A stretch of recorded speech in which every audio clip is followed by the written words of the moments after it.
So now I have got the seat bit together. I'm going to do the sides. So the back of the side, if that makes sense, is going to have a quite heavy duty bracket and a little one, a little angle bracket, and then the front of the side is just going to have the angle brackets. I'm going to pop those in now, screw those on, and then we shall see where we're up to. Okay, I've now got all of the side pieces ready. So I've got these two front ones and a back side piece ready, and I'm going to do something which might seem a little strange now. At the back of this back piece, I'm going to screw in this back piece before I put the bench bit on, and that seems a little odd, but the reason for that is that it will stabilise it and make it easier to attach the bench. It'll sort of hold the side pieces in place while I start attaching the bench. So sounds strange, we'll see how it goes. So in case it wasn't clear what I was talking about before, I've put this back brace on, and these bits don't stay here, they're just to hold the gap in between, because this is where the bench is going. And what that allows is a bit of stability on the main bench while I'm putting the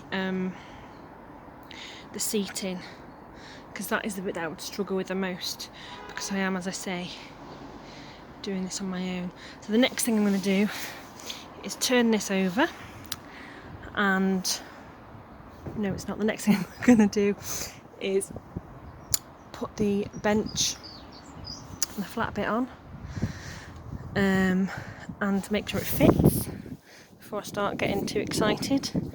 And then what I'm going to do, if it fits, is remove these pieces first. Then what I'm going to do, if it fits, is I'm going to put a couple of screws in to hold it, and then turn it over and screw it in properly, and then put the front uprights on as well.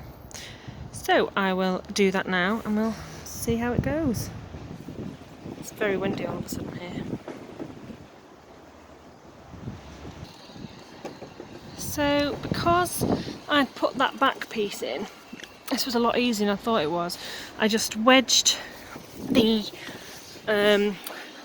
base underneath the back piece and turned it on its side, which makes it a lot easier to get into, to screw stuff on. So I'm going to do the next side pieces. I'm not going to do them the way I thought I was going to. I'm going to put them on the floor underneath and screw them in like that, so that hopefully that would be a good idea. I don't know, we'll see if it works. But as I say, this was a lot easier than I thought it was going to be. And then once we've got the side pieces on, I'm going to put a back support on that's longer than this, because this is the same length as these, so it's screwed into end grain, which isn't great structurally. So I'm going to put a back support piece in, a back sort of bracing bit that's going to come behind there like that. So we'll see. But I'll put the side bits in, and then I'll cut the back bit up. So there it is, almost finished. What I didn't think about was the fact that these had warped the boards, because they're reclaimed materials. So when it came time to screw on the bottom, the front one didn't fit.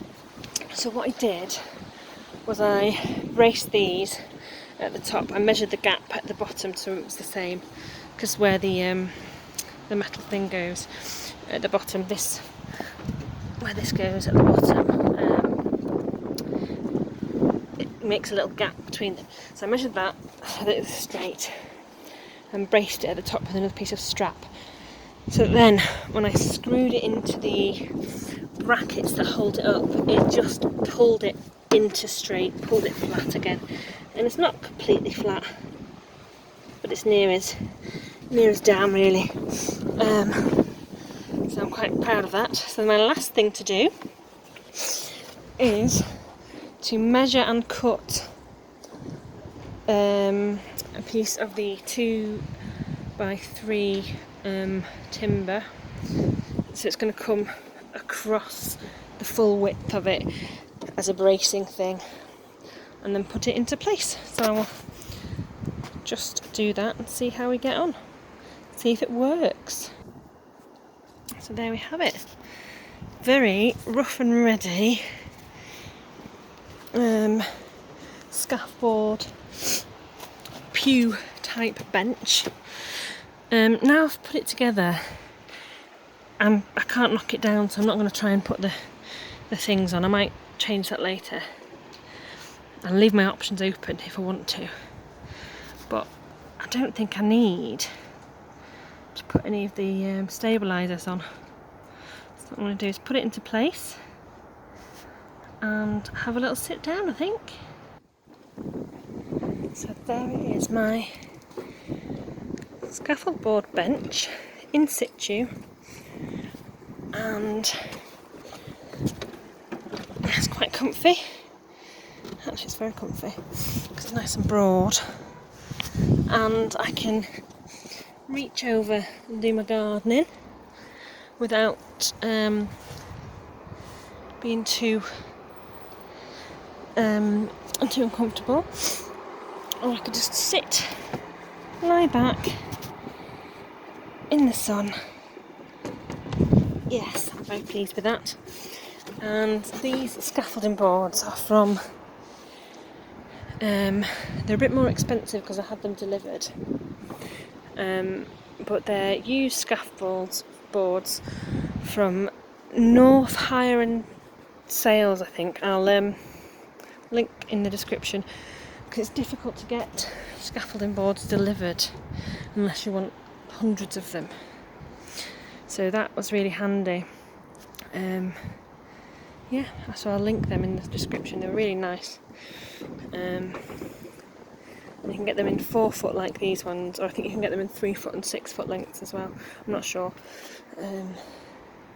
But it's just really handy to get them already cut to length and delivered, because I had this idea in mind and I couldn't work out how I was going to get a 13-foot scaffolding board in the boot of my little Nemo.